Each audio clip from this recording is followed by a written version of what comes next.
Muito bem, gente, boa noite. Vamos iniciar aqui a nossa aula. Já acionei a nossa gravação. Na aula de hoje, eu gostaria de conversar com vocês sobre o nosso questionário, a nossa avaliação, é, formulada toda a partir de questões sobre o texto Teoria Pura do Direito, de Hans Kelsen, e eu vou aproveitar para revisar alguns pontos da matéria, para comentar um pouco sobre a forma de resolver o questionário. Já comecei a fazer a correção do primeiro questionário, então as notas do primeiro questionário serão disponibilizadas logo durante essa semana. E aí eu quero aproveitar esse momento para comentar as questões, né, tentar ajudá-los nessa, nessa redação, tirar as dúvidas de vocês, que vocês ainda possam ter, e aproveitar o fato de que a gente vai ter essa aula gravada, disponibilizada no YouTube, para ter assim, uma referência, né, dessa última semana, que ainda tem alguma dificuldade em relação ao questionário, poder olhar para essa aula e conferir para ver se está mais ou menos na direção correta na hora de realizar a atividade, tá? Um outro ponto de aviso que eu gostaria de mencionar é que hoje, novamente, eu tive problemas de acessar o Moodle, tá? Então, tentei entrar e não conseguia entrar na página, ficava fora do ar. Então, se alguém tiver tido a mesma experiência, pode comentar, porque isso pode até atrapalhar a nossa avaliação aí essa semana, tá? Ok. Alguém, antes da gente iniciar, alguém quer fazer alguma pergunta? Comentar alguma coisa? Vou abrir o questionário e colocar aqui disponível na tela daqui a pouquinho. Sofia levantou a mão, pode falar, Sofia. Professor, caso a gente queira corrigir alguma resposta, vai abrir o questionário depois da aula? Eu não entendi exatamente a sua pergunta. No caso, já tem enviado, né, o questionário, esse último. Ah, tá, entendi. Tem como corrigir lá alguma questão? Você pode reenviar, né? Você pode abrir uma nova resposta, uma nova tentativa, eu acredito, e enviar, Certo, professor, obrigada. tá? Aí você precisa ter o cuidado de garantir que você está enviando completo, né? Então, não corrija só uma questão e daí envia só aquela, porque daí as outras vão ficar em branco, né? Então, tome esse cuidado de enviar de forma completa o questionário. Diana, pode falar. Boa noite, gente. Boa noite, Boa noite. professor. Foi até bom o senhor ter tocado no assunto referente aos problemas que está tendo com o Moodle. Eu estou aqui na sala de aula, estou usando a internet está aqui para poder participar da aula de hoje. Também porque, para mim, é mais viável. Veja bem, o primeiro questionário que o senhor passou, eu não respondi justamente por essa questão que o senhor citou agora em aula. O Moodle está dando problemas, não é de hoje. Acontece alguns momentos que a gente tenta preencher informações, arquivos, até baixar, o Moodle não responde, e eu tive sérias dificuldades com isso. Eu não sei se o senhor se recorda que eu cheguei a comentar com o senhor a possibilidade de o senhor fazer avaliação escrita, mas o senhor disse que já estava no Moodle e ia permanecer no Moodle, então eu tenho que acatar o que é da maioria, né? Eu quero saber do senhor se vai haver alguma outra avaliação, algum outro meio, não sei, prova final para poder tentar melhorar a nota, para poder chegar a uma média considerável. Não, o que eu posso fazer é, em caso como esse de falha técnica, né, eu também já conversei com outros alunos sobre isso, é aceitar o envio dessas questões, a entrega das mesmas questões, do mesmo questionário, de alguma outra forma, por e-mail, por exemplo, né? E eu ainda não tinha considerado a parte redigido à mão, né, o manuscrito, como viável, por conta de que precisaria ser entregue pessoalmente, né, em sala, então o prazo seria Isso. diferente, a data seria diferente, né? Mas se esse for o único meio, também a gente pode tentar adequar, tá? Mas o que eu não vou poder fazer é um outro tipo de avaliação, um outro questionário diferente, uma avaliação alternativa. Faz Ok, sentido? faz. Tá?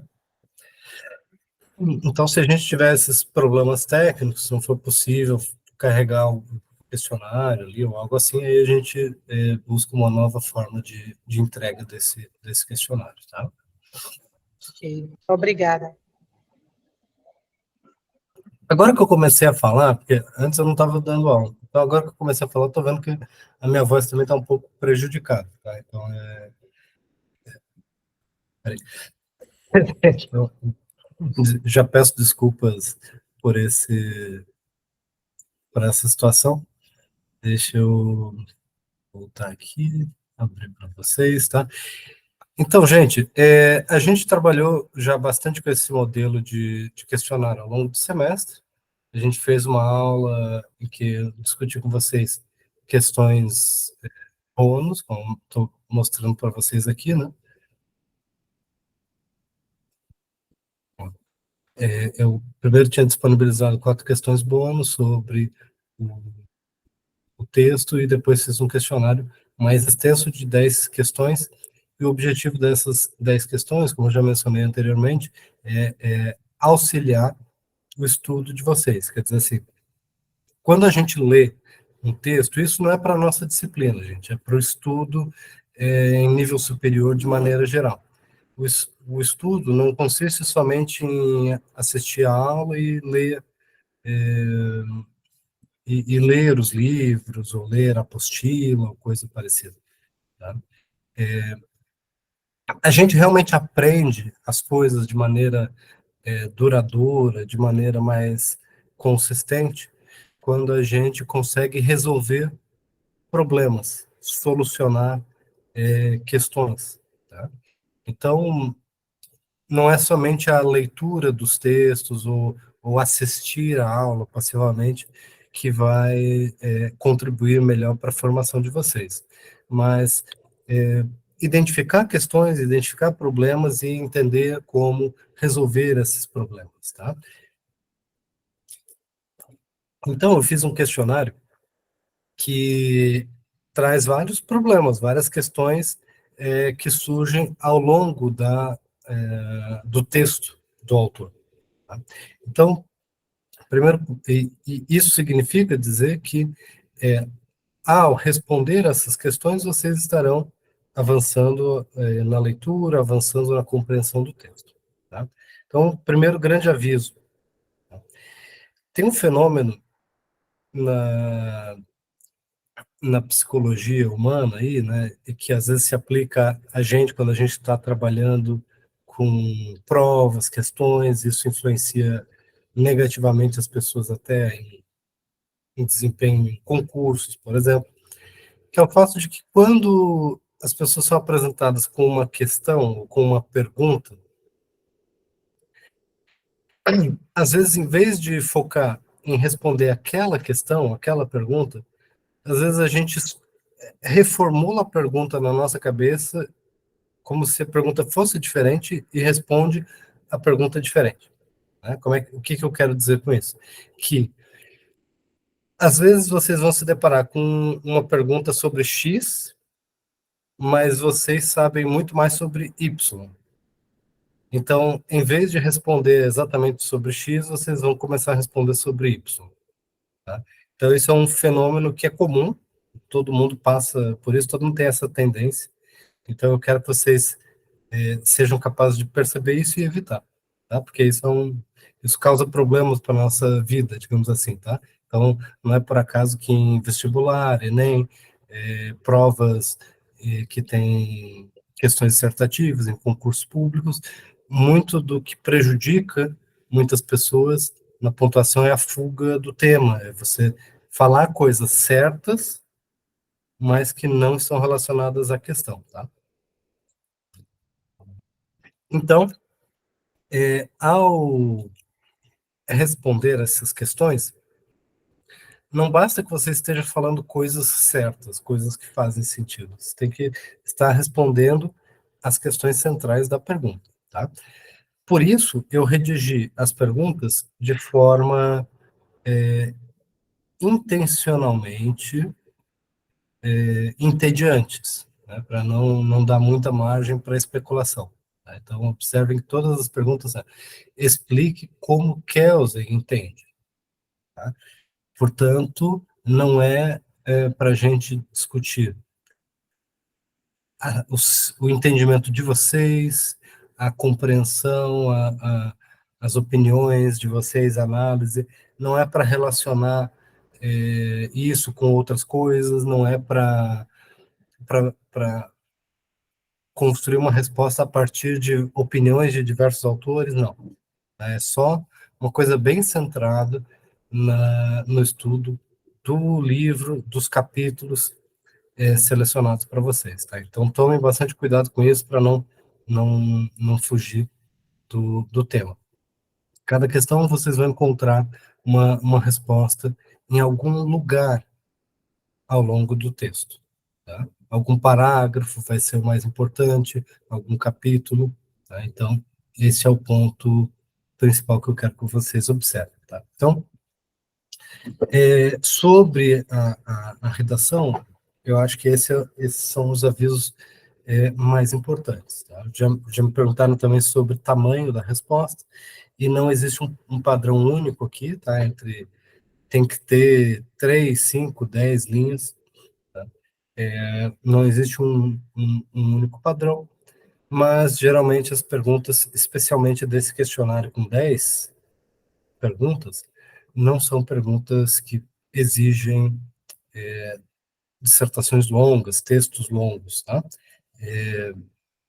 O que vocês precisam é localizar a conexão da pergunta com o texto, encontrar no texto essa discussão, tá? Então, vou começar comentando essas questões bônus, para dar um feedback também sobre coisas que a gente já discutiu anteriormente, mas ao longo da nossa aula, se vocês quiserem fazer perguntas, trazer essas dúvidas, disserem, estou com mais dificuldade nessa questão, aí eu posso focar mais no que está interessando vocês nesse momento, tá? Mais uma pergunta antes da gente começar a analisar essas questões diretamente, sobre se alguém ainda está tendo alguma dificuldade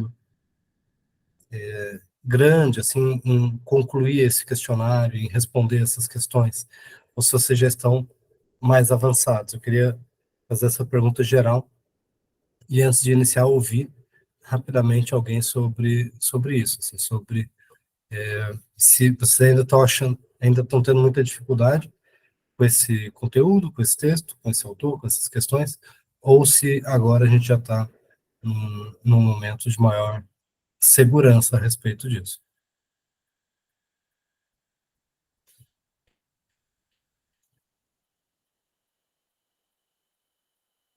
Deixa eu ver aqui, temos aqui Isadora, Miriam, Paulo, Rebeca. Como é que estão vocês aí em relação ao entendimento do autor na redação desse questionário? Olhando mais agora, Isadora. Prof, eu queria Oi. falar, assim, eu achei ele ok, eu acho que, assim, uma questão, que eu até vou pegar meu caderno depois para perguntar melhor para o senhor, que eu não consegui encontrar de jeito nenhum no livro, sabe? E nem na internet, assim, também dei uma pesquisada, eu não consegui, não.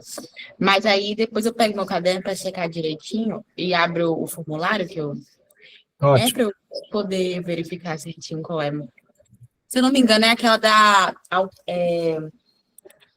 deixa eu abrir aqui que eu vou checar. Uhum. E isso me lembra um bom ponto, que é importante que vocês não façam tudo diretamente no Moodle, vocês têm um backup aí das respostas de vocês, vocês têm um arquivo, seja caderno ou um arquivo digital, para não correr o risco, né, de escrever ali enquanto o sistema está aberto, de repente a página para de carregar, alguma coisa assim, e perdeu o conteúdo, tá? Isso já aconteceu com outras pessoas.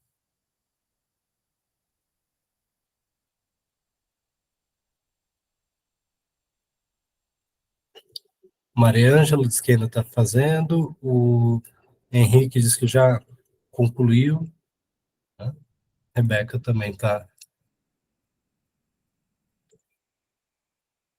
Vocês viram que eu tô assim, tomando chá, tomando água, estou tentando me hidratar, e mesmo assim ainda estou perdendo a voz. Então, prof, eu chequei Diga. aqui aquela da heteronomia e autonomia. Mas, assim, outro comentário que eu lembrei agora que eu queria fazer também sobre o questionário é que, assim, eu achei esse, apesar do outro estar mais, o outro questionário estar mais fácil, como eu acho que eu já tinha pegado ali a manha de como são suas questões e de como procurar no livro, aí eu achei que eu conseguia, assim, fazer esse mais facilmente, sabe, por conta disso. Então foi benéfico aí para os próximos também questionários que vier, sabe? Que a gente já vai pegando ali o jeito de fazer e vai procurando, e lendo, né? E estudando as questões.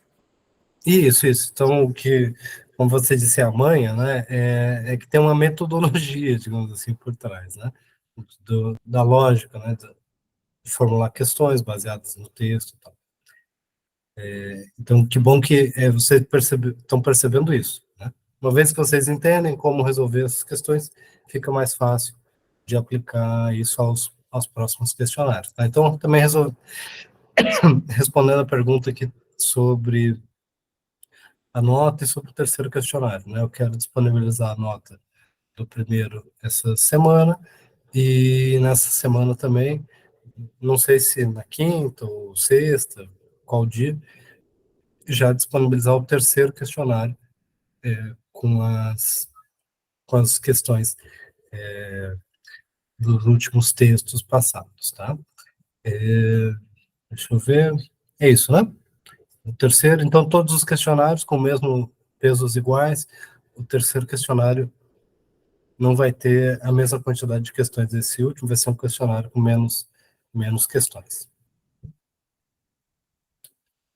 Certo? Muito bem. Então, vou colocar de novo aqui na tela, só para a gente destacar, que essas questões bônus, elas têm a ver com, acho que questões mais gerais, né, que ajudam a gente a entender e revisar o conteúdo, tá? Voltando aqui.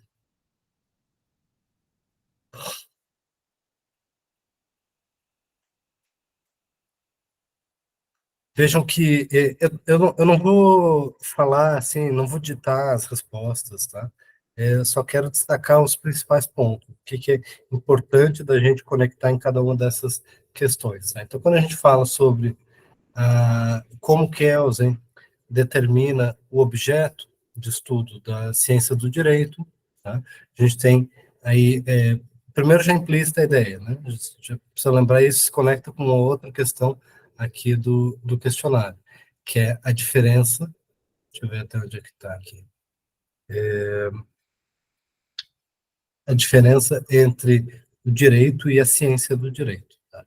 Então, a ciência do direito é uma área de estudo especializada, voltada a compreender. Peraí, gente, só um momentinho.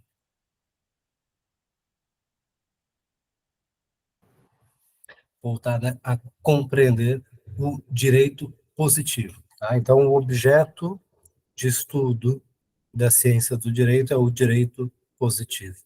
O direito positivo, portanto, né, seria a resposta imediata, mais óbvia, né, mas a gente também precisa qualificar esse objeto. Né? Direito positivo é o direito entendido do ponto de vista do sistema jurídico. Né? Não é um direito definido por outros critérios, como critérios morais, critérios históricos, critérios culturais, né? É um direito definido única e exclusivamente a partir de critérios jurídicos, né? Então, por isso, positivismo, né? Ou ciência pura do direito, né? Porque a ideia de que o direito positivo ele é definido por critérios próprios do direito positivo. Então, esses são pontos que ajudam a gente a compreender a obra como um todo, tá? Como a importância que Kelsen dá, a grande ênfase, né, na separação entre direito e moral, né?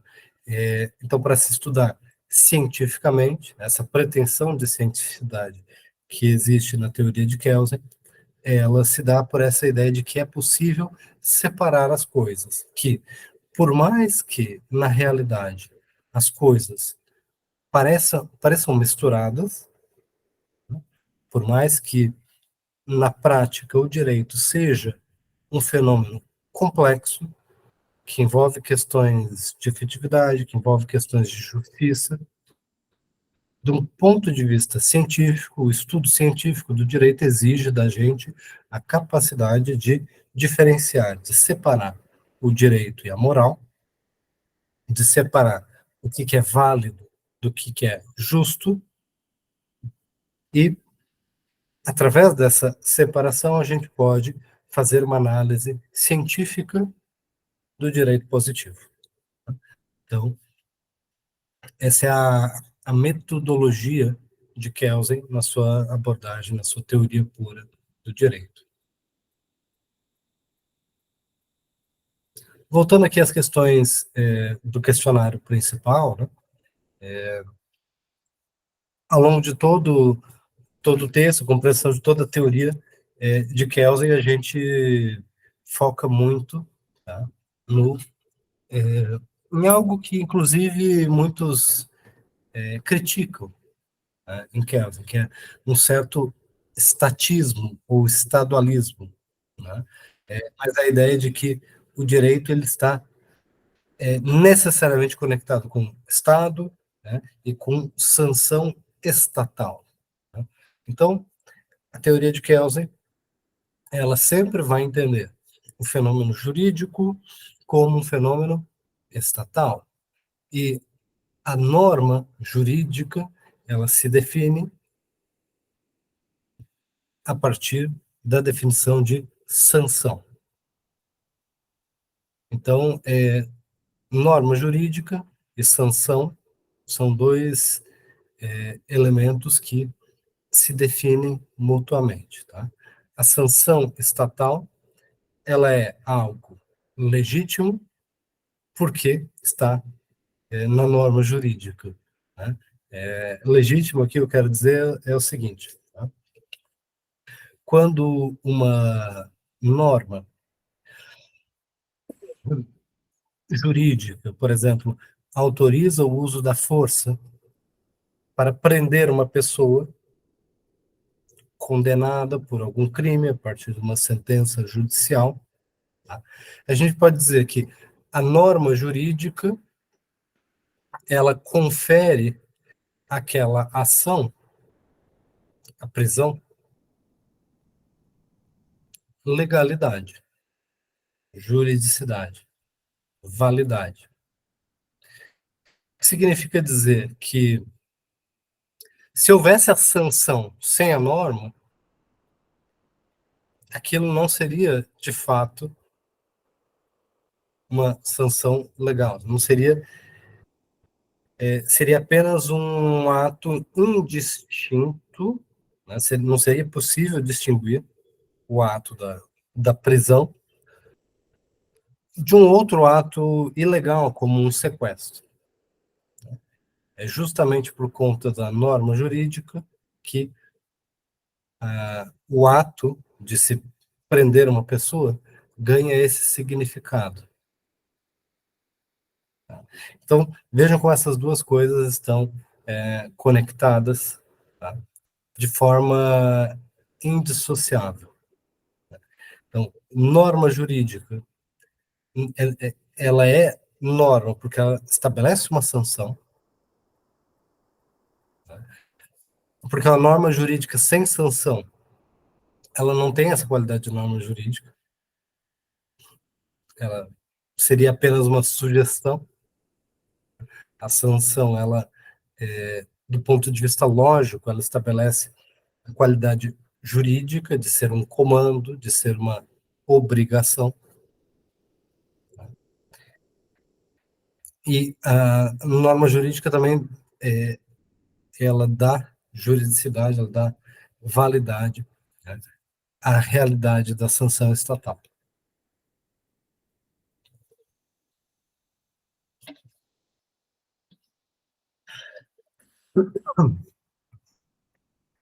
Sobre a segunda questão, então, gente, só para observar aqui, tá? Eu estou comentando um pouco as questões, estou resgatando alguns pontos da teoria, mas não necessariamente vocês precisam responder tocando em todos esses pontos que eu estou mencionando, não, tá? Só eu estou revisando o conteúdo também a partir dessas questões, tá? Então, é mais importante para a redação de vocês, da resposta, que vocês consigam conectar a resposta de vocês com o texto. Então, se vocês tiverem dúvidas, façam pergunta, tá? Durante a nossa conversa aqui, a nossa aula, tá?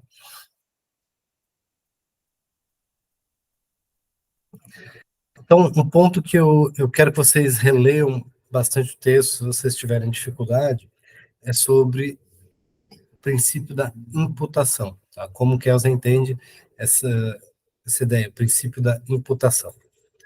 Porque isso aqui não é que é complicado, tá? Mas Kelsen, ele aposta muito nisso. Ele quer que a gente entenda, né, essa teoria pura do direito. Mas para a gente entender essa teoria, a gente precisa ter uma boa compreensão desse conceito de imputação, da maneira como ele está utilizado.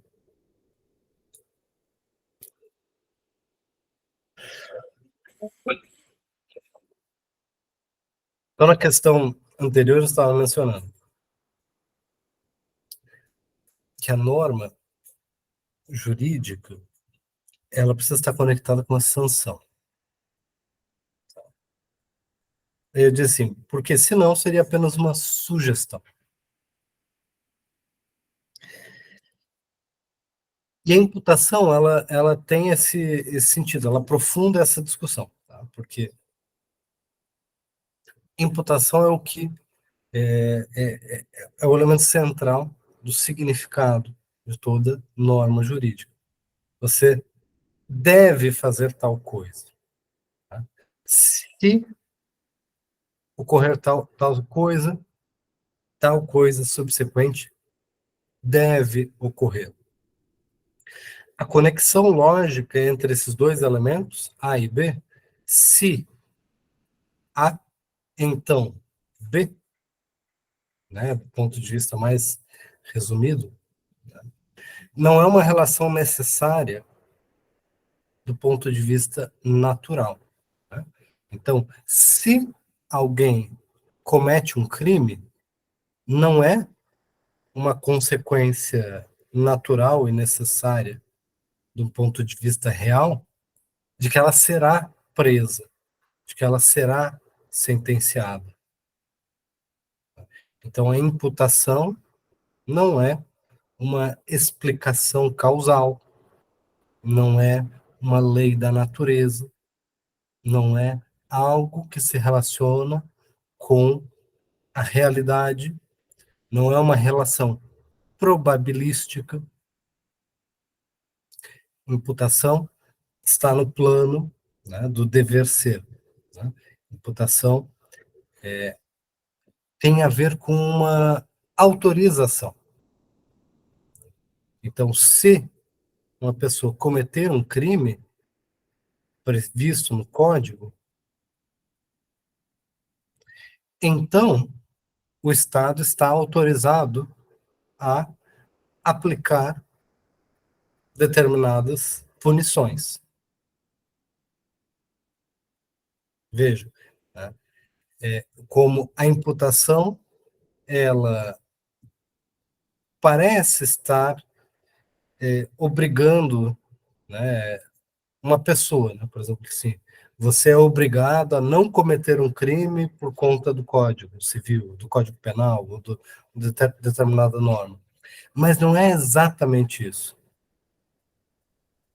Se tal conduta for realizada, então lhe será imputada tal sanção, né?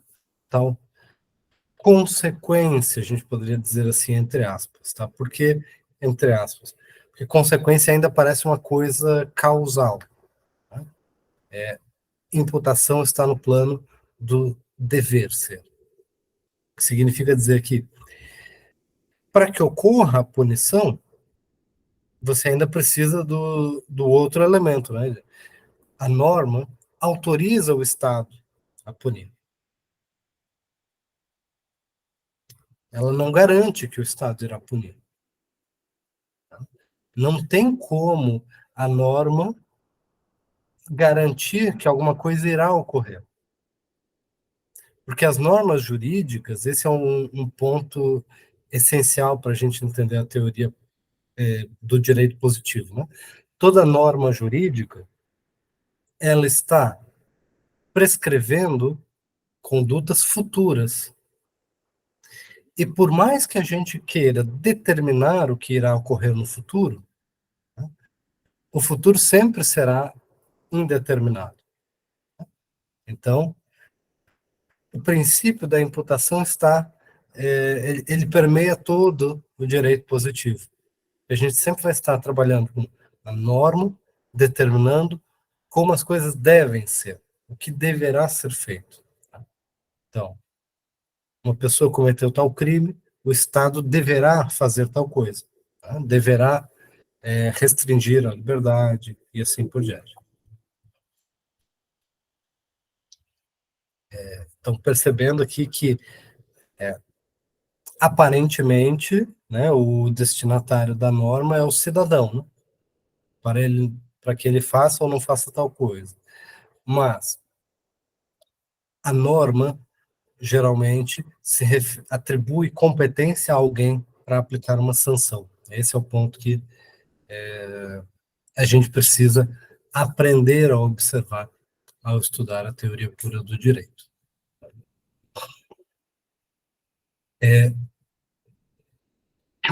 Terceira questão aqui, sobre o mínimo da liberdade. Deixa eu autorizar. O Ellison está entrando na nossa chamada. Tá? Temos aqui a questão sobre mínimo de liberdade e a forma como o direito regula a conduta humana, tá? No sentido positivo, mas também no sentido negativo. Essa aqui também é uma pergunta que eu quero que vocês naveguem no texto, porque o texto tem um bom trecho em que Kelsen tenta explicar bem sobre isso, traz alguns exemplos, então até alguns alunos comentam assim, a gente vê que Kelsen está tentando explicar, né? E às vezes ele, vamos dizer assim, nem sempre consegue ser muito didático, né? Então, alguns acham a leitura, né? Acho que a maioria dos alunos acham a leitura desse livro um pouco difícil, né? Mas a gente vê que tem algum esforço da parte do autor, ele tenta explicar, né? Então, quando a gente tem esse trecho que ele fala sobre o mínimo de liberdade, que ele fala sobre como o direito está regulando as condutas, tá? Então, o primeiro ponto que a gente precisa lembrar, as normas jurídicas sempre vão ter uma sanção, é verdade, tá? Mas essa sanção, para ser aplicada, ela vai ser aplicada sobre alguma conduta. Então, digamos assim, se a sanção é o disparo, imagine a norma jurídica como uma arma, vamos fazer uma analogia aqui, uma imagem, né? como uma pistola. A sanção vai ser o tiro, o resultado da norma funcionando. Mas qual será o gatilho? O gatilho dessa arma vai ser a identificação de uma conduta prescrita na norma. Então, quando ocorrer tal conduta, aí você vai identificar naquela conduta se pressiona esse gatilho, digamos assim, né? E o disparo, né, não precisa ser ainda a metáfora da arma, da bala, pode ser um disparo de um sinal elétrico, né, um comando para outro órgão, para o Estado funcionar e dizer assim, foi identificada tal conduta, esse foi o gatilho, portanto, aplique tal sanção. Vejam como toda norma jurídica tem esses dois elementos. Tem a sanção, né? Mas tem também que identificar uma conduta que vai ser sancionada, né? Vai ser o objeto da imputação. Né? A imputação é a conexão entre a conduta e a sanção. Tá? Então, eu tenho uma conduta humana que vai ser objeto da minha imputação. Eu tenho a sanção para essa conduta. A norma jurídica, ela une esses elementos. O primeiro ponto que a gente revê a partir dessa pergunta é esse ponto central, né? De que o direito ele sempre regula conduta humana. Então, Kelsen, a gente poderia dizer assim, ele vem numa geração, né, que é fundamentalmente especista. Não sei se vocês já ouviram falar dessa palavra, né? Então, os defensores, seja do ponto de vista do direito, seja do ponto de vista da ética, né, do direito dos animais, eles dizem que a gente precisa entender o direito não só para os seres humanos, mas para outros seres também, né? E existem várias formas de pensar sobre isso, mas Kelsen, de fato, não está pensando sobre os animais, né? Ou sobre o meio ambiente, como sujeitos de direitos, como objetos de possível regulação jurídica. Tá?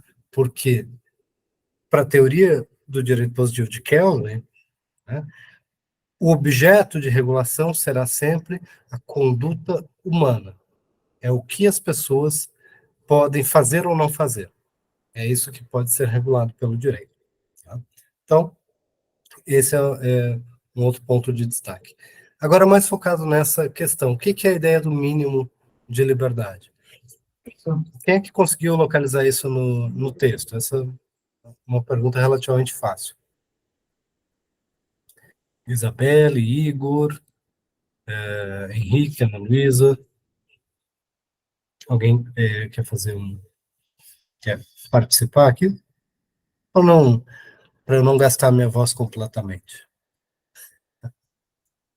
Então a gente pode deixar para uma outra questão, tá? O mínimo de liberdade é um conceito relativamente simples, traz a ideia. Já tinha mencionado isso em aula também, né? Que o direito, ele não só tem essa pretensão de regular a conduta humana, mas ele tem a preocupação de regular toda a conduta humana. Ah, como assim? Né? A gente tem normas jurídicas para todas as condutas humanas? Né? Se a gente exigisse uma norma jurídica detalhada, explícita, minuciosa, particular, para cada uma das condutas humanas possíveis de se imaginar, essa seria uma tarefa impossível. Tá? Porém, o sistema jurídico positivo ele tem essa pretensão de regular todas as condutas humanas possíveis. Portanto, ele vai regular todas essas condutas humanas, né? Ou num sentido positivo ou num sentido negativo. Ou ele vai falar diretamente sobre essa conduta, proibindo, permitindo explicitamente ou atribuindo uma sanção direta, como, por exemplo, a gente já usou esse exemplo anteriormente, né? É proibido fumar dentro de tal estabelecimento. Está identificando uma conduta e está prevendo, ainda que de forma genérica, nessa redação, mas está prevendo uma sanção. Tá? Professor, o senhor tinha mencionado em sala também o exemplo de não ser escravo das suas paixões, né? Que se uma pessoa acha que liberdade é, sei lá, fumar, usar drogas e, enfim, comer porcaria, mas que, na verdade, a liberdade seria o contrário, que seria você realmente ter o seu próprio autocontrole. Enfim, saber o que você tem que fazer para sobreviver de uma maneira saudável, relativamente saudável. E aí, no texto, eu acho que ele fala um pouco sobre como a autonomia é regular sua própria conduta. E eu entendi o mínimo de liberdade por aí, assim. Porque eu entendi que Kelsey entende que o mínimo de liberdade é importante para o Estado porque precisa ter um autocontrole. Né? Aí lembrei desse exemplo, quando você falou também de fumar. Ótimo. Muito obrigado, Isabel, por ter trazido esse ponto, porque é bem importante que a gente esclareça essa relação, tá, entre essas duas coisas. Então, como você me explicou muito bem, é bem intuitivo que a gente faça essa conexão entre a autonomia, né, como essa expressão da liberdade, tem toda uma carga filosófica por trás, né, e essa expressão mínimo de liberdade que Kelsen está usando. Só que, talvez, se você buscar seguir o texto, assim, capítulo por capítulo, literalmente, talvez você perceba que essa pergunta 3, Kelsen está falando sobre ela em um lugar do texto, em um capítulo. E a pergunta, acho que é número 8, né, que é sobre autonomia e heteronomia, já já em outro lugar do texto, em outro capítulo. Então, isso já serve de um alerta, que apesar de uma pergunta estar falando sobre liberdade, e a outra também está falando sobre liberdade, mas eles estão falando sobre coisas diferentes, tá? Então, eu quero explicar por quê. Antes eu estava dizendo da pretensão do ordenamento jurídico de tratar sobre todas as coisas. Mas essa pretensão, ela parece impossível. Não tem como você fazer uma norma para cada uma das condutas humanas, certo? Não tem como. Porém, tem como você, se a gente entende, né, as normas como uma espécie de programação, um sistema de programas gerais, de instruções gerais para como lidar com as coisas. Né? Então,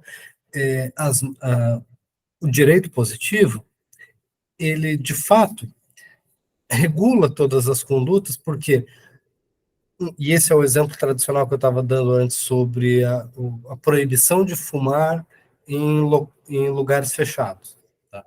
Quando o direito positivo proíbe as pessoas de fumar em lugares fechados, apesar da redação só estar falando de uma proibição de fumar em lugares fechados, do ponto de vista do sistema jurídico, do direito positivo, quando a norma proíbe de fumar em lugares fechados, ela permite fumar em lugares abertos. Faz sentido? Então, a ideia do mínimo de liberdade, ela é uma forma da gente interpretar o funcionamento do ordenamento jurídico como um todo, que é, basicamente a ideia de que tudo aquilo que não for proibido, a gente deve presumir que está permitido. Você não vai presumir a proibição, onde não existe. Né? Então, isso é mais um princípio interpretativo do funcionamento do sistema jurídico positivo. A não ser que a própria norma jurídica diga isso expressamente. Né?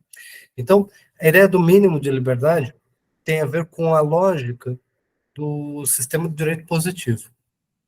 Então, as normas, elas vão criar proibições, vão criar obrigações, vão criar imputações de maneira geral. Né?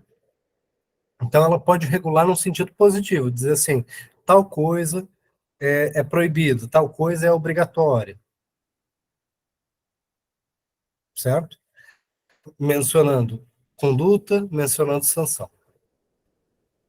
Agora, o direito, de maneira geral, ele também estará regulando condutas que não foram, que não estão escritas em nenhuma lei, né? Que não estão escritas em nenhum código, em nenhum decreto, mas ainda assim haverá uma norma do ponto de vista sistêmico. Por quê? Porque aquilo que não está proibido, né, portanto, estará permitido.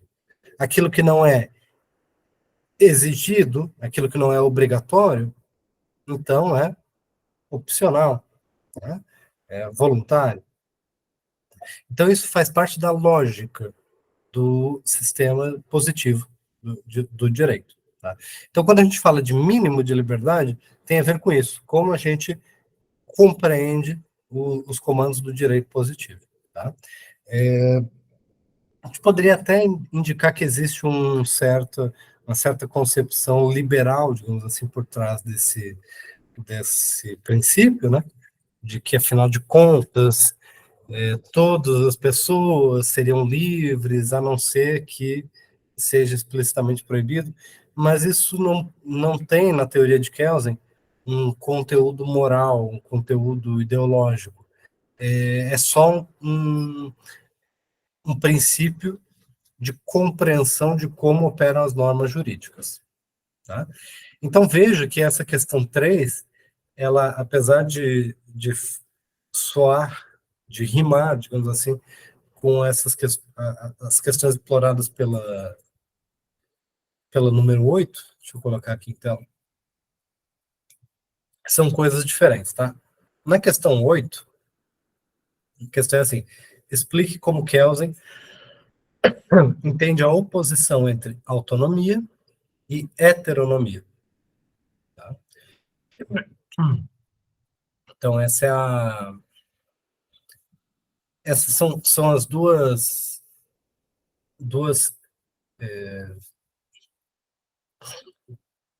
pontos centrais. E aí, quando a gente fala de princípio da liberdade, autodeterminação, então tem a ver com aquela discussão que a gente estava tendo naquela aula, né, sobre governo, autorregulação, autonomia. Tá?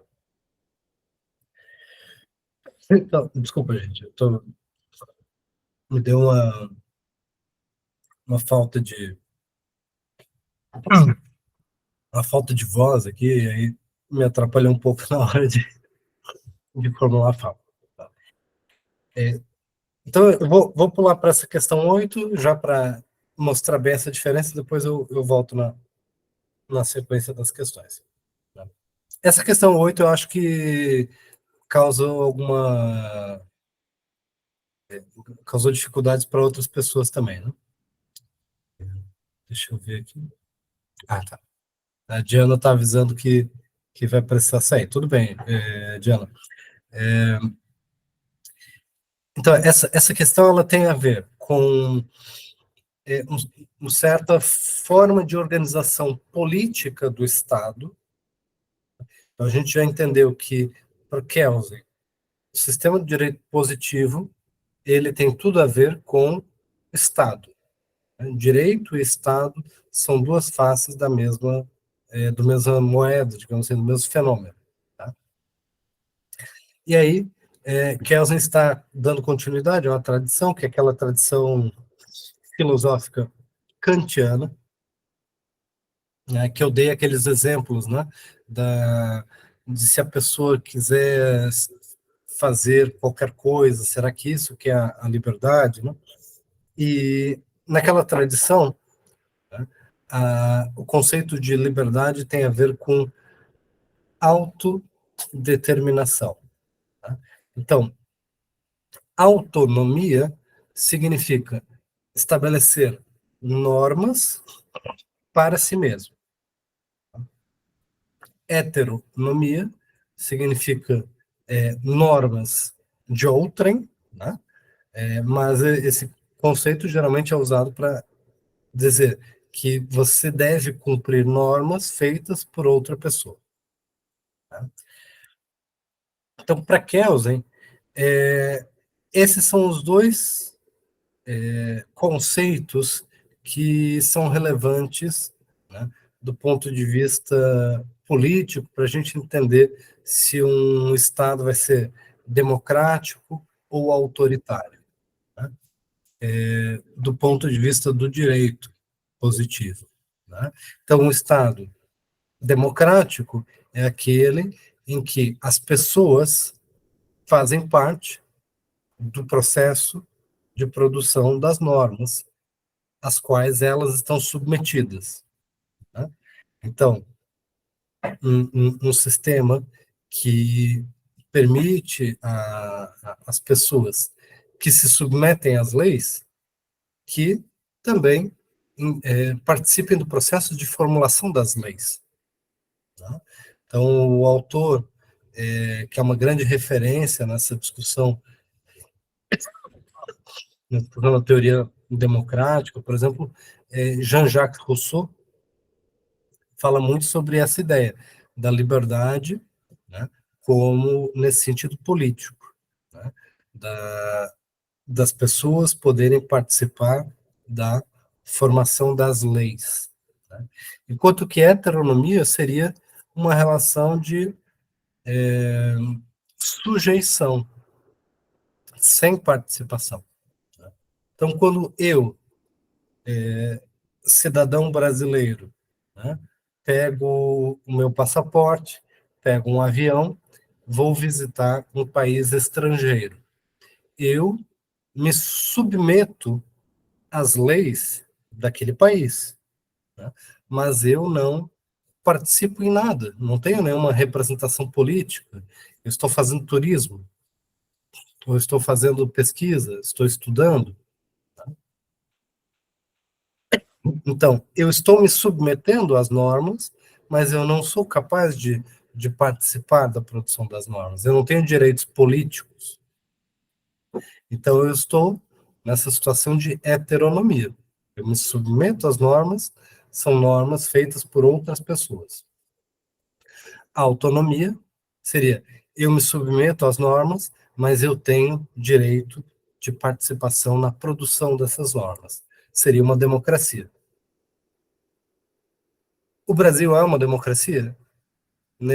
A partir desse conceito? Mais ou menos. Né? Então, o que Kelsen nos apresenta são dois conceitos que a gente pode medir, digamos assim, o quão democrático é. Mais democrático ou menos democrático? Né? Não é assim tudo ou nada. Não é ou completa autonomia ou completa heteronomia. Então, a gente pode fazer uma análise de como o funcionamento do sistema jurídico positivo nos esclarece sobre a liberdade política. Tá? Então, esse princípio da liberdade, vejam, não é a mesma coisa que o mínimo de liberdade, lá da questão 3. Tá? O princípio da liberdade é essa ideia, de que a liberdade, nesse sentido para Kelsen, é de você agir de acordo com a sua própria deliberação. Só que e agir dentro das normas, se as normas foram feitas por você mesmo, então você está agindo dentro da sua deliberação. Então, eu tinha usado durante as aulas alguns exemplos mais ordinários, né, mais cotidianos, como se eu decidir essa semana dedicar tantas horas ao estudo, dedicar tantas horas ao trabalho, dedicar tantas horas à atividade física e fazer uma dieta saudável, né? Eu assumi tais e tais e tais compromissos. Eu criei normas para mim mesmo. E aí, quando eu estou me obrigando a fazer essas coisas, a estudar, a fazer atividade física, a fazer uma dieta adequada, quando eu estou cumprindo com essas normas, será que eu estou sendo uma pessoa menos livre? Ou será que eu estou, de fato, exercendo a minha liberdade? Né? Essa é uma questão filosófica, digamos assim, né? Porque eu acho que muitas vezes, quando a gente planeja estudar, planeja fazer uma dieta, planeja fazer uma atividade física, planeja ter hábitos saudáveis, e aí, de repente, né, abre ali um YouTube, um Netflix, ou vai ver alguma rede social, e aí quando vê se passaram 4 horas e você não fez nada de útil, aparentemente aquilo foi você fez aquilo livremente, né? E você não se obrigou a nada. No entanto, você não ter nenhuma obrigação não parece ser, né? Digamos assim, o ápice da liberdade humana, né? Então, tem uma discussão filosófica por trás da análise de Kelsen aqui sobre o princípio da liberdade, tá? Mas, para responder essa questão, a gente não precisa de todos esses elementos filosóficos, basta a gente compreender bem essa distinção entre autonomia e heteronomia, como Kelsen organiza o texto dessa forma. Tá? A Rebeca perguntou sobre a gravação, tá? Então, amanhã eu vou postar, né? Então, na quarta-feira, né? Eu posto essa aula, tá? No YouTube. Então, ficou mais claro agora essa distinção sobre mínimo da liberdade e sobre princípio da liberdade?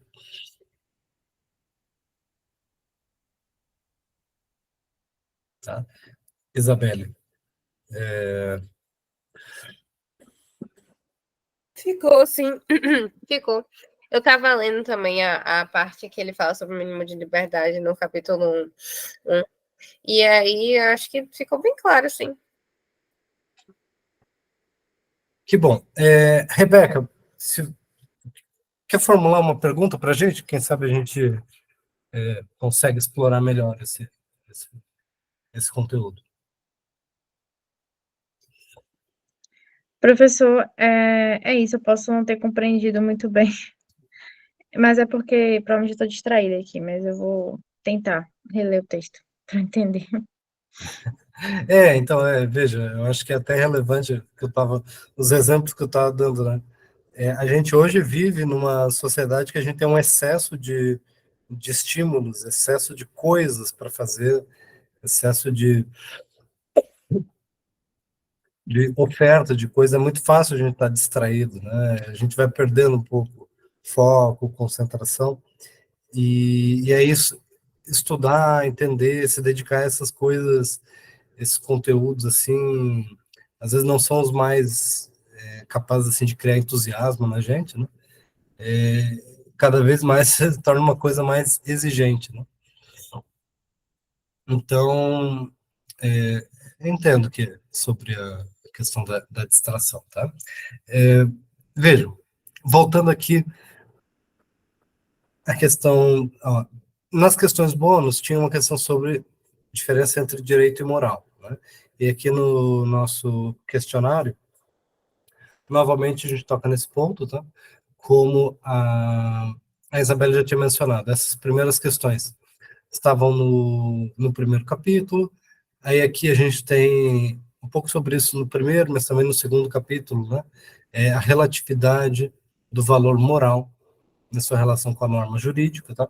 Não vou falar muito sobre essa questão, porque eu acho que é relativamente fácil de vocês encontrarem no texto, tá?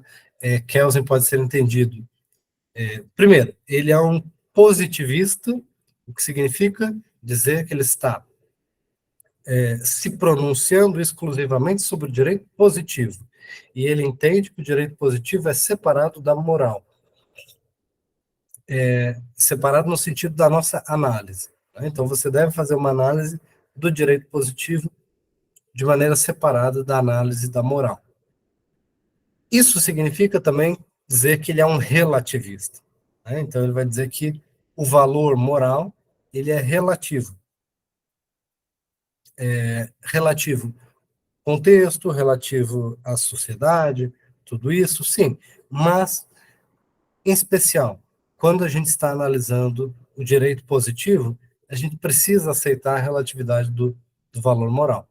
Isso porque é lógico que o direito positivo ele estabelece proibições, por exemplo, né, que, do ponto de vista social, eles se relacionam com percepções de moralidade, né?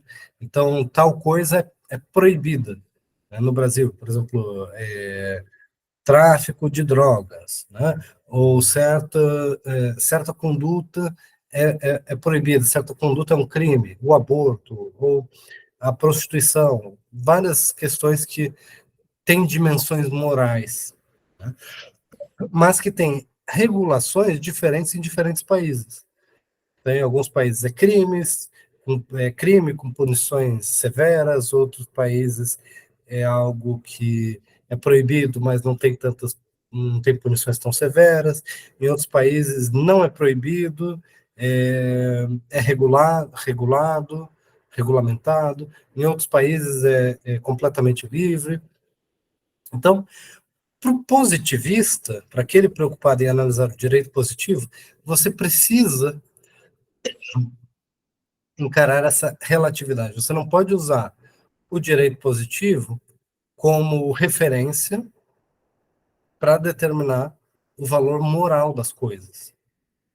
Tá? Porque se você usar o direito positivo para dizer se alguma coisa é moral ou imoral, você vai estar completamente perdido, porque o direito positivo num lugar diz uma coisa, o direito positivo num lugar diz outra.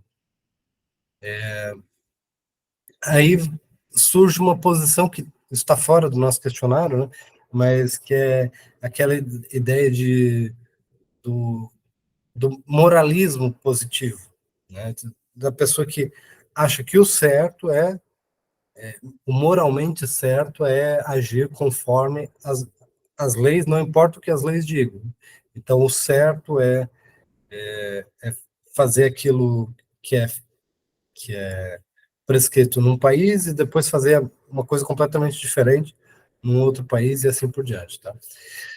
De qualquer forma, a posição de Kelsen é que você não deve misturar as duas coisas. Que você deve estar, ao pensar o direito positivo, fazer análise só dessa dimensão positiva, da validade, e não tentar derivar o valor moral da norma jurídica. Tá? Então, essa relatividade do valor moral aqui é um ponto, é instrumental para a compreensão do direito positivo. Já mencionei também rapidamente, né, sobre a distinção entre direito positivo e ciência do direito. Ciência do direito é uma área do conhecimento especializado, preocupado em estudar o direito positivo. Então, são coisas distintas. Essa questão, ela se relaciona intimamente, vamos dizer assim, né, com a questão bônus que eu tinha colocado para vocês anteriormente, que é sobre interpretação autêntica e interpretação inautêntica do direito positivo. Por quê? Quando uma autoridade competente, tá, que possui uma competência identificada dentro do direito positivo, tá, quando uma autoridade competente decide, aplica o direito, ela produz a sua interpretação. Tá? Essa interpretação é uma interpretação autêntica. Quando o professor de direito, o doutrinador, escreve sobre o direito, ele diz assim, o STF deveria fazer isso ou aquilo, né? O direito brasileiro deveria ser entendido de tal forma, né? Ele está fazendo ciência do direito e ele está fazendo uma interpretação inautêntica do direito positivo. Essa palavra inautêntica, ela parece depreciativa, né? Mas ela não é. Então não é por ser inautêntica que ela é pior, né? Mas ela é inautêntica porque ela não produz direito positivo. Tá? Então, o que é que produz direito positivo? Tá? Se vocês conseguirem responder essa questão, vão entender por que Kelsen é chamado de positivista. Tá? O que produz direito positivo é a aplicação do próprio direito positivo, tá? Por autoridades competentes. Então, elas estão expressando a sua interpretação autêntica. Tá? Então, vejam vocês, né, o direito positivo, ele cria a si mesmo. O direito positivo, ele produz direito positivo. O direito positivo, ele define direito positivo, e assim por diante, tá? E a ciência do direito, ela é só um campo do conhecimento, tá? Preocupado em observar e compreender esse fenômeno aqui, do direito positivo que produz a si mesmo. Assim como a biologia é a ciência que estuda a vida. E a vida, o processo biológico, é um processo que produz a si mesmo. Tá? A vida não é algo que alguém cria, não é algo determinado de fora para dentro. Tá? É determinado do sistema por ele mesmo, digamos assim. Tá? Então, questão 6, né? Sobre o dualismo entre direito e Estado e por que ele deve ser superado. Tá? Então, eu já mencionei várias vezes também, né, de que a teoria de Kelsen é uma teoria do, vou escrever aqui, né, monismo jurídico. Monismo jurídico. Pode aparecer em dois sentidos. Um, sobre a ideia de que só existe um único ordenamento jurídico em um determinado contexto, né? De que não existem ordenamentos jurídicos concorrentes, né? Mas o humanismo também se refere a essa relação, né, entre direito e Estado sendo uma coisa única, coerente, unificada. Tá? Kelsen, no entanto, nos alerta de que a visão tradicional que a maioria das pessoas tem, e lembrem-se, né, a maioria das pessoas do mundo real, a maioria dos doutrinadores, né, não é positivista. Apesar de vocês muitas vezes escutarem por aí, né, o positivismo domina as faculdades de direito e tudo mais, mas aí vocês vão estudar o positivismo, vocês vão ver que não é exatamente isso. Tá? Então, a maioria das pessoas não tem essa concepção. A maioria das pessoas trabalha nessa concepção dual, de que direito é uma coisa e Estado é outra. E isso Kelsen está chamando de dualismo. Então, Kelsen diz, a maioria das pessoas, a tradição jurídica separa direito e Estado como duas coisas diferentes, como duas coisas separadas. O Estado como uma realidade política, social, né, e o direito como um conjunto de ideias que legitimam o Estado. Tá? E Kelsen diz, essa forma dualista de ver as coisas deve ser superada, porque essa é uma forma ideológica de entender o fenômeno. Trata o Estado como se fosse um fenômeno do mundo real e o direito como um fenômeno moral. Tá? E Kelsen vai dizer, não é nem uma coisa nem outra. Tá? Então a gente tem que entender o fenômeno jurídico como um fenômeno no plano normativo, como um fenômeno positivo. E o Estado, ele está no plano jurídico. O Estado, ele não existe no mundo real, no mundo das pedras, dos cavalos, dos seres humanos. Ele não existe na realidade.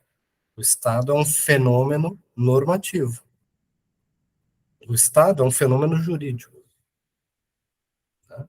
Então, e o direito, obviamente, também só existe no plano normativo, ele também não existe na realidade.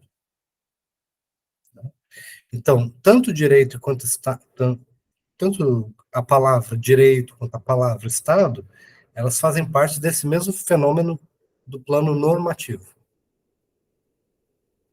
Esse é o argumento de Kelsen, porque que esse dualismo ele precisa ser superado. Em vez de dualismo, você tem essa concepção unitária, né, de direito e Estado como parte do mesmo fenômeno normativo. Tá? Essa questão número 7, eu já conversei com alguns sobre essa questão, porque a palavra hierarquia, ela aparece em todos os cursos de direito, todas as análises, seja a introdução ao estudo do direito, teoria do direito de maneira geral, a gente sempre utiliza a expressão hierarquia das normas jurídicas. Tá? Mas se a gente quiser representar bem o argumento central, o argumento importante mesmo de Kelsen, né, a gente deveria, em vez de usar essa palavra hierarquia, entender a lógica do escalonamento das normas jurídicas no fenômeno do ordenamento jurídico. O que isso quer dizer? Eu já mencionei para vocês anteriormente, né, que o direito positivo, ele produz o direito positivo. Né? Então, uma norma produz outra. Toda norma, né, ela traz consigo alguma definição de competência para sua aplicação, para a produção de novas normas jurídicas. Né? Então, isso significa, né, isso tem como consequência o fato de que um ordenamento jurídico, ele é um sistema de relação, um sistema composto por relações entre diferentes normas jurídicas. Então, são várias normas jurídicas que se relacionam entre si. Mas essas relações, elas não são todas horizontais, digamos assim, não estão só num plano, né, literalmente, de duas dimensões. Essas relações, elas têm uma eu ia usar a palavra tridimensionalidade, mas isso pode confundir com outra teoria. Tá? Mas o que eu quero enfatizar aqui, com essa imagem, é de que as normas jurídicas, elas possuem relações entre si, e essas relações, elas são determinadas de uma maneira a criar uma estrutura. Essa estrutura, ela se dá pela atribuição de competência. Tá? Então, vejam, quando eu vejo uma prisão sendo realizada, para continuar o exemplo que eu tinha dado anteriormente, né? Eu posso perguntar assim, primeiro, sem pensar em nenhum plano normativo, eu vejo pessoas armadas capturando uma pessoa e levando para algum lugar. E aí eu pergunto, né, isto é legal ou ilegal? Né? E aí as pessoas podem me apresentar uma, um mandato de, ou melhor, um mandado de prisão. Um mandado de prisão é o exemplo de uma norma jurídica. Apesar de ser assim, parecer uma coisa mundana, mas o mandado de prisão é uma norma jurídica. Ela permite, ela autoriza o uso da força, né, para levar aquela pessoa, né, à prisão. Então, tem uma conduta específica, né, tem uma autoridade competente para realizar aquela prisão. Então, ela torna aquela prisão algo legal. Então, digamos que o agente de segurança me apresentou um mandado de prisão. E aí ele diz assim, pronto, o senhor está satisfeito agora com essa pergunta sobre a legalidade da prisão? E aí o sujeito questionador, ele pode continuar inquirindo. Né? Não, mas eu não estou convencido ainda da legalidade dessa prisão, porque eu consigo imaginar prisões sendo realizadas, né? Inclusive com um mandado de prisão, mas o mandado de prisão pode não ter uma origem válida. Né? Eu quero saber de onde que veio esse mandado de prisão. Né? Eu quero saber se esse mandado de prisão, se ele próprio é válido. Né? Porque o aprisionamento, né, a ação, ela está sendo validada pelo mandado de prisão. Mas e o mandado de prisão? Ele está baseado no quê? Aí, o mandado de prisão, ele já, inclusive, já vem com a identificação, digamos assim, né, de que ele é consequência de uma decisão judicial. Pode ser uma decisão interlocutória, pode ser a sentença judicial. Então, você já tem um juiz competente que emitiu o mandado de prisão a partir de uma decisão, pode ser uma sentença, digamos, para simplificar as coisas. Então, a sentença judicial, ela já é uma outra norma jurídica. Ela traz os seus fundamentos, ela é emitida por uma outra autoridade. Aí o juiz pode olhar para a pessoa que está perguntando sobre a legalidade da prisão e dizer, pronto, satisfeito agora com a legalidade da prisão? E aí o sujeito pode dizer assim, não, ainda não estou satisfeito, porque pode ser que essa sentença judicial também seja inválida. Como é que eu vou saber que essa sentença está fundamentada corretamente? E aí a própria sentença, ela deve guiar a pessoa, né? Porque ela precisa trazer os seus fundamentos. Então, a sentença ela deve estar fundamentada, e ela vai estar fundamentada em outras normas jurídicas. Então, digamos que a sentença judicial, ela se fundamentou numa lei federal. O Código Criminal, o Código de Processo, não uma, várias, né? mas para simplificar, vou dar esse exemplo. Se fundamentou em uma lei federal. E aí eu faço essa análise. A sentença judicial está fundamentada em tal lei federal.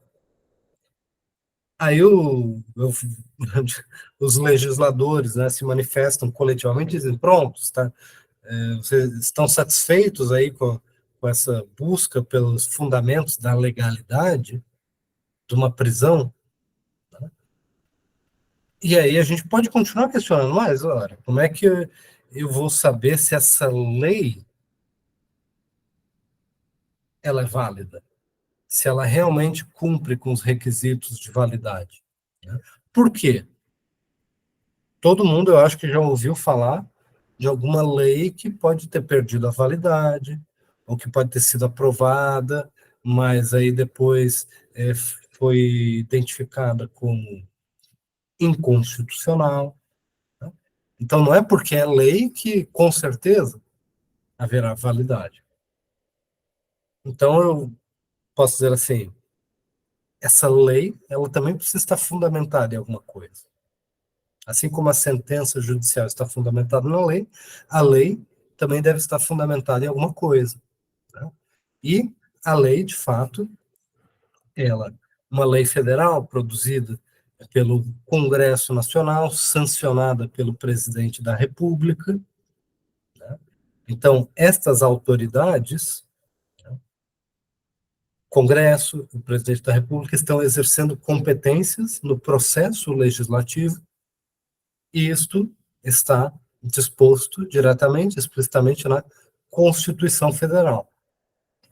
A Constituição Federal é uma outra norma jurídica que confere, né, validade a essa lei.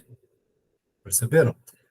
Então, a Constituição ela vai trazer essas competências para a lei vai trazer competência para a sentença judicial confere validade, né, um mandato de prisão que confere validade à prisão, de fato, daquela pessoa. Tá? Aí as pessoas vão dizer, pronto, então agora vocês estão satisfeitos com o questionamento sobre a validade das coisas, não é verdade? E daí sempre tem um espírito de porco, né? Sempre tem uma pessoa insatisfeita com a vida, que ela aprendeu a perguntar o porquê, mas ela não sabe quando parar. Vocês conhecem esse tipo de pessoa? A pessoa que é inquisitiva, ela sempre quer, e por quê? E por quê? Mas e se tal coisa? Né? Então, é para lidar com esse tipo de pessoa irritante, né, que Kelsey inventou essa expressão norma fundamental. Né? Norma hipotética fundamental. Claro que eu estou brincando um pouco aqui, né? Mas o que eu quero enfatizar é isso. Né? De que percebam que para cada pergunta que eu faço sobre a validade de uma norma, eu sou arremessado para outra norma. Aí eu pergunto sobre a validade dessa norma, eu sou arremessado para uma outra norma. E aí eu chego na Constituição, por exemplo, e eu pergunto, mas e a Constituição, ela é válida por quê? Né? E aí, do ponto de vista de um ordenamento jurídico positivo, a gente chega num ponto em que não é mais possível eu jogar essa pessoa por uma outra norma jurídica positiva existente. Tá? Então, primeiro ponto, percebam como a palavra hierarquia, aqui, ela não vem de uma ideia de autoridade ou de alguma ideia de superioridade moral, de algumas normas sobre outras. A ideia de hierarquia, ela unicamente decorre dessa estrutura escalonada, tá? De que uma norma confere validade para outra norma. Então, se a gente quisesse esquecer a palavra hierarquia e falar só sobre estrutura escalonada do ordenamento jurídico, estaríamos bem. Tá? A gente nem precisa muito dessa palavra hierarquia para pensar o direito positivo. A gente precisa dessa noção de escalonamento. Mas, tudo bem, a gente consegue responder essa pergunta sobre como Kelsen entende a hierarquia das normas. Ele entende como esse escalonamento. Tá? Mas e o papel da norma fundamental para o direito positivo? Tá? E aí é uma pergunta que, se vocês jogam para a internet, vocês encontram 1000 respostas diferentes. Vocês leem, quanto mais vocês lerem, mais vocês vão se confundir. Por quê? Como Kelsen entende o papel da norma fundamental, é algo muito específico. Tá? Por isso que eu fiz a brincadeira da pessoa irritante. Tá? Por quê? Porque a pergunta sobre de onde vem a validade de uma norma jurídica positiva é uma pergunta que, do ponto de vista do positivismo, vejam vocês, sempre precisa ser respondida a partir de uma outra norma jurídica positiva. Então, a validade de uma norma jurídica positiva vem de outra norma jurídica positiva. Tá? Até aí, tudo bem.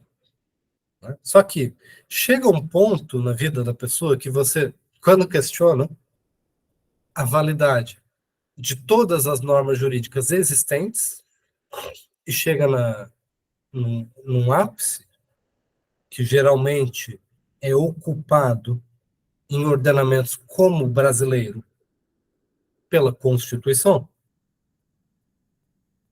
Quando chega na Constituição, que ela existe, de fato, é uma norma jurídica positiva existente, né?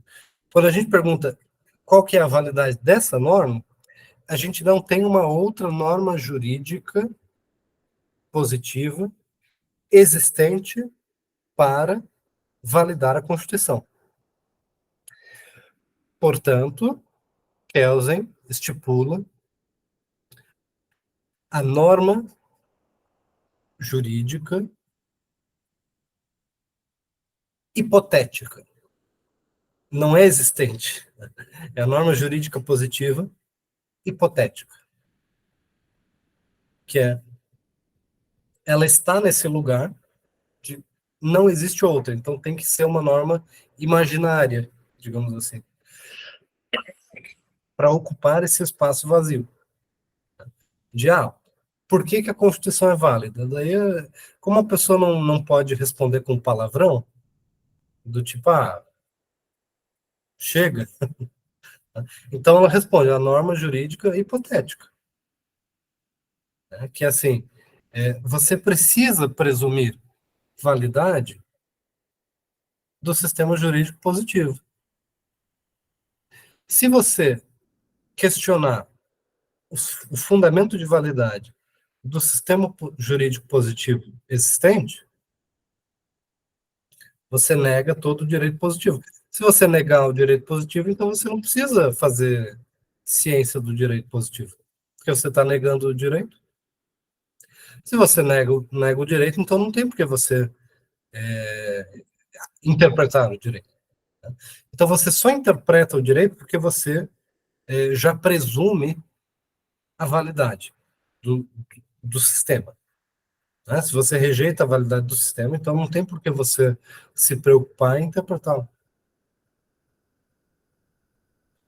Então, esse é o papel da norma jurídica fundamental, que é uma norma hipotética. Né? É uma norma hipotética, imaginária, né? Que tem o único papel de fundamentar, né, o sistema jurídico positivo do ponto de vista do direito positivo. Então, esse é um tipo de questão que na internet existem um monte de explicações complexas sobre isso. Existe muita confusão a respeito desse ponto. Por quê? Porque existe uma tentação muito grande de recair sobre aquelas discussões morais, né?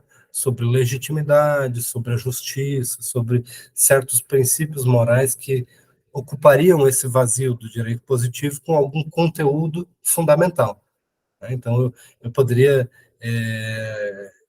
imaginar assim, o fundamento do direito positivo é a justiça, ou os direitos humanos, ou alguma coisa assim fundamental. Né? Kelsen rejeita qualquer conteúdo ético normativo no direito, tá?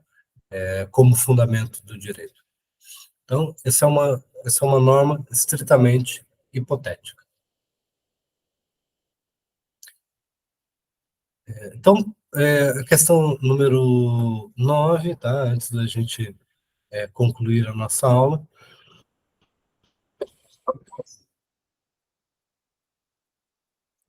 A questão número 9 e número 10 vou tentar respondê-las de forma mais contínua, né? Eu já tinha mencionado antes que o direito positivo ele está sempre voltado para o futuro. Isso já faz parte daquela nossa discussão sobre o princípio da imputação, tá? Sobre como a norma jurídica estabelece uma sanção que será aplicável, né? Então, a imputação dessa sanção a uma conduta humana, né? Então, a norma jurídica, ela imputa uma sanção para uma conduta humana que poderá ocorrer, né? Poderá ocorrer essa conduta, e ocorrendo a conduta, poderá ocorrer a sanção. Né? Digo poderá porque esses são fatos que poderão ou não ocorrer, né? Mas a imputação, né, vai dizer que deverá ocorrer a sanção quando houver a conduta. De qualquer forma, vejam, né, que a norma ela trabalha com essa ideia de indeterminação. Por quê? Porque ao falar sobre futuro, né, quando ocorrer tal conduta, deverá ser aplicada tal sanção, a gente fala sobre coisas incertas. O primeiro ponto que estabelece a indeterminação é o fato de que a norma jurídica ela é sempre um projeto, uma projeção, um plano para o futuro. Assim como naquela discussão mais filosófica que a gente estava falando antes, né? Se eu mostrar para vocês uma folhinha de papel em que eu digo assim, essa semana eu vou fazer atividade física, eu vou ler, eu vou fazer tal e tal e tal coisa. Os meus planos, ou quando ocorre aí o Réveillon, né? Ano Novo, aí a pessoa faz diversas promessas. Esse ano eu vou fazer isso, eu vou fazer aquilo. Mostrar para alguém esse conjunto de intenções, de planos, não é ter certeza de nada, né? Não é dar certeza de nada. Por quê? Porque tem a ver com o futuro. Sempre haverá um grau de indeterminação. E o direito positivo, ele sempre está marcado por essa indeterminação, porque ele é projetado para o futuro. Esse é o primeiro ponto. Né? Segundo ponto, a indeterminação, ela também é inescapável por conta de como se dá a aplicação do direito positivo. Quer dizer, o direito positivo ele não se aplica no mundo real por ele mesmo. As normas jurídicas, elas não aparecem no mundo de repente. Elas só vão gerar efeitos quando seres humanos leem, né, interpretam as normas, compreendem a sua competência, exercem a sua competência, aplicam as normas jurídicas de acordo com a compreensão dos seus deveres. Então, como a norma jurídica ela precisa dos seres humanos para gerar efeitos, e não só precisa dos seres humanos, precisa que os seres humanos entendam a norma jurídica, interpretem a norma jurídica. compreendam como aplicar. Então, aí já temos uma outra indeterminação. Primeiro, que é para o futuro. Segundo, depende do entendimento das pessoas. Depende da interpretação, depende da pessoa conseguir compreender a necessidade de aplicação da norma. Já são duas incertezas grandes aí, né? Duas indeterminações. Terceiro, a própria forma como a norma jurídica é estruturada, como o comando é estabelecido, já pode trazer diferentes graus de indeterminação. Então, ao determinar uma conduta, qual conduta será proibida, você nunca vai ter uma determinação completa, absoluta, né, de como a conduta está sendo configurada. Então, eu estava mencionando antes. Se eu der uma norma hipotética aqui, né, é proibido fumar em lugares fechados. Parece algo bem determinado, lugares fechados e lugares abertos. Mas, se a gente tentar analisar isso na realidade, a gente vai ver que existem várias zonas cinzentas. Será que na parte de fora do estabelecimento comercial, mas que tem um toldo para evitar que caia chuva, será que aquilo ali é um espaço aberto ou fechado? Não, parece aberto, porque circula o ar, mas dependendo da situação. Então, cada definição, ela permite um grau maior ou menor de indefinição, tá? De forma resumida. Muitas vezes a indefinição ela pode ser parte da própria escolha deliberada do legislador, por exemplo, tá? Então, a definição do crime de tráfico de drogas é o exemplo de uma norma penal em branco que atribui a uma outra autoridade competente, a Anvisa, de estipular quais são as drogas consideradas ilícitas. Então, o legislador estabelece a norma, tráfico de drogas, tá? Mas quais drogas? Não está na lei de drogas. Tá? A lei de drogas não fala quais drogas são proibidas. Tá? Aí você diz assim, nossa, mas como assim, né?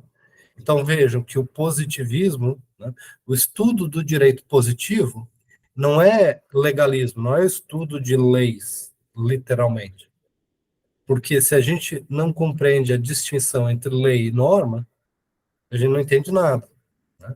Porque se você lê a lei de drogas, você não sabe quais são as drogas que são proibidas. Né? Por quê? Porque você precisa de um outro órgão, a Anvisa, que vai determinar quais são as drogas, né, de fato, que vão estar proibidas. Claro que a gente já tem um certo senso comum, né, as pessoas já conhecem, digamos assim, mas existem definições técnicas, né, de quais são as substâncias, né, que podem ser alteradas, e isso não passa pelo legislador, passa por um outro órgão. Então, existem vários exemplos de normas que têm essa indefinição construída propositalmente. Então, sobre essa questão número 9, é importante que vocês percebam que a indefinição no direito não é um defeito. Tá? Isso é uma coisa bem importante. Que a maioria das pessoas, quando vai estudar o direito, espera que o direito consiga dar um alto grau de certeza e previsibilidade para as coisas. Tá? E quando vê situações em que existe indeterminação, começa a identificar a indeterminação como um problema, como um defeito. Bom mesmo seria um direito totalmente determinado. Essa é a nossa intuição, digamos assim, né? Mas Kelsen tenta nos explicar que a indeterminação não é um problema do direito, não é um defeito, faz parte da lógica do direito positivo que haja essa indeterminação. A indeterminação ela faz parte de como o direito funciona. O direito não tem como ser 100% determinado, não deve tentar ser, ele precisa saber ser indeterminado, ele precisa ter essa margem, digamos assim, para que ele funcione. Tá? E por último, tá, como eu vinha mencionando antes também, uma das grandes indeterminações do direito tem a ver com o fato de que a norma ela não aplica-se a si mesma. A norma ela não existe no mundo dos fatos. Quem existe no mundo dos fatos são as pessoas de carne e osso. Tá? E aí eu já tinha mencionado que as pessoas de carne e osso, quando elas estão exercendo uma competência legal, quando elas estão aplicando o direito, deixa eu colocar de novo aqui. Quando as pessoas estão exercendo uma competência, quando elas estão aplicando o direito, elas estão fazendo a sua interpretação autêntica do direito positivo. Tá? Essa interpretação, ela pode ser entendida como um ato complexo. Ela é um ato complexo porque ela exige do intérprete um grau de compreensão, de entendimento, de conhecimento do ordenamento jurídico. Tá? Então, para que um agente público aplique uma norma jurídica, ele precisa entender a norma jurídica. Então, vejam, né?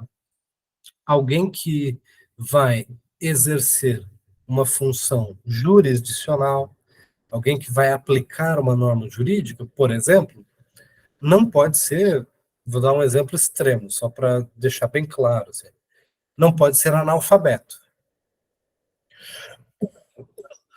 Porque se as normas jurídicas, elas se expressam através de formas escritas, né, então, o sujeito, para aplicar a norma, ele não pode ser analfabeto, ele precisa ser capaz de compreender a redação, a forma escrita, a sequência lógica de comandos. Tá? Aí você vai dizer, isso é óbvio, não é, professor? É óbvio, mas isso aponta para um fato que não é óbvio.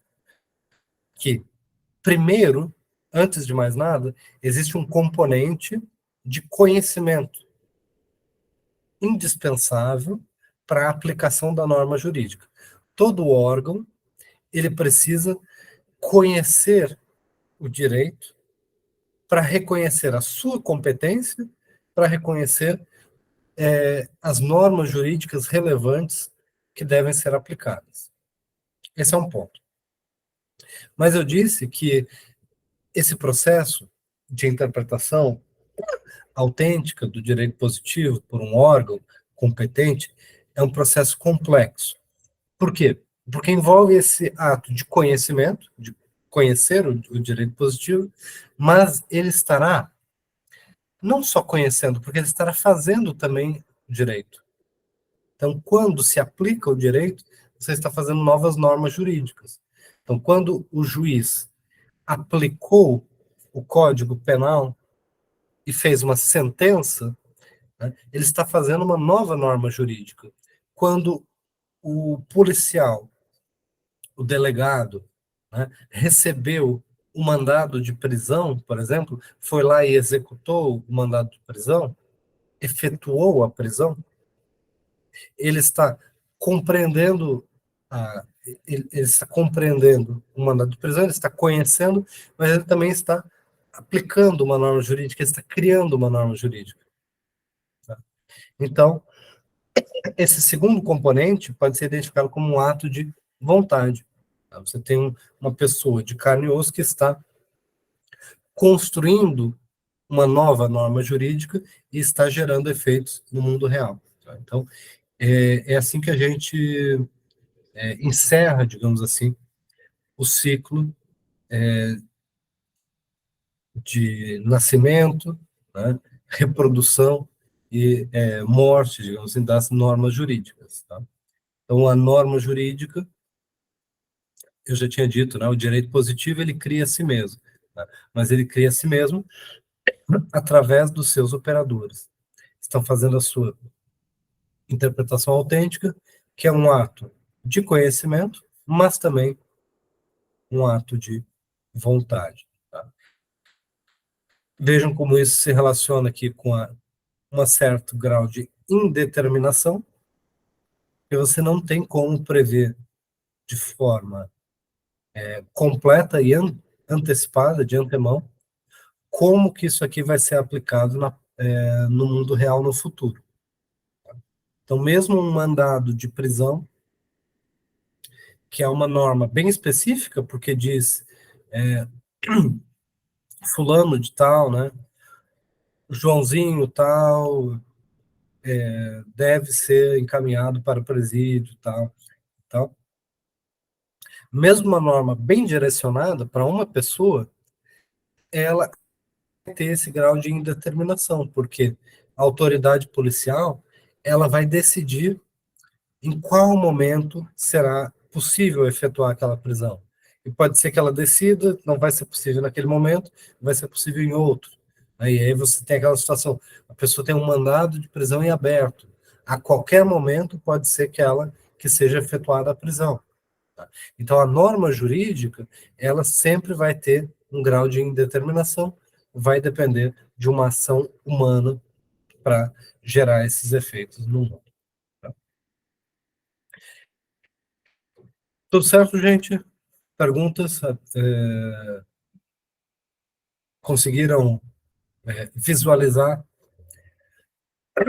aqui o conteúdo a partir dessas questões? Então, aguardem mais instruções aí sobre a nossa avaliação, tá? Vou tentar postar mais informações, assim que possível, vou postar também as notas de vocês. Não sei se vou conseguir, vou admitir que tem também uma certa indeterminação aqui, né? Não sei como é que vai ficar a minha saúde, mas vou tentar resolver tudo isso essa semana para vocês, tá, gente? Então, acompanhem aí, fiquem de olho nos e-mails, as próximas orientações, tá bom? E até a próxima aula, tá bom?